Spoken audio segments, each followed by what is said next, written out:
ఖమ్మంలో మాజీ మంత్రి బీఆర్ఎస్ నేత పువ్వాడ అజయ్ కుమార్ కాంగ్రెస్ ప్రభుత్వంపై తీవ్ర విమర్శలు చేశారు. ప్రజాక్షేత్రంలో బలం లేని వాళ్లే కాంగ్రెస్లో ఉన్నారని వ్యాఖ్యానించారు. బెదిరింపులకు తాను భయపడబోనని స్పష్టం చేశారు. ప్రజలకు తెలియకుండానే వారి ఆస్తులను 22A నిషేధిత జాబితాలో ఎలా పెడతారని ప్రశ్నించారు.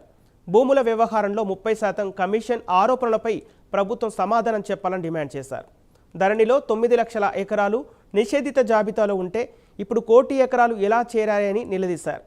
కాంగ్రెస్ మంత్రులు ప్రజా సమస్యలపై మాట్లాడటం లేదని, ప్రజలు ఆ ప్రభుత్వంపై తీవ్ర అసంతృప్తితో ఉన్నారని పువ్వాడ అజయ్ కుమార్ అన్నారు.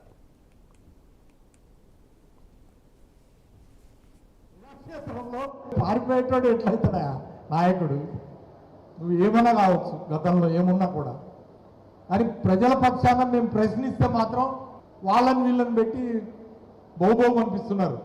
నేను మళ్ళీ కూడా చెప్తున్నా, ఈ బహుబోగులకి బెదిరేవాడు అజయ్ కుమార్ కాదు. నేను వచ్చిందే, నా బ్యాక్గ్రౌండే అది.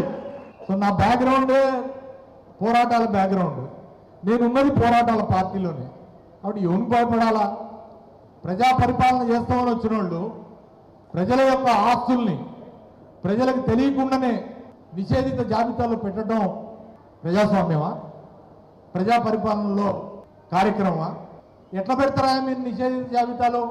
ఇవాళ తెలంగాణ రాష్ట్రంలో దాదాపు 1 కోటి ఎకరాల భూమి 22A నిషేధిత జాబితాలో పెట్టి ఆ జాబితా నుంచి తీసేయాలంటే 30% కమిషన్ అడుగుతున్నారు అనేది వాస్తవా కాదా అని చెప్పి నేను ఈ వేదిక ద్వారా అడుగుతా ఉన్నా.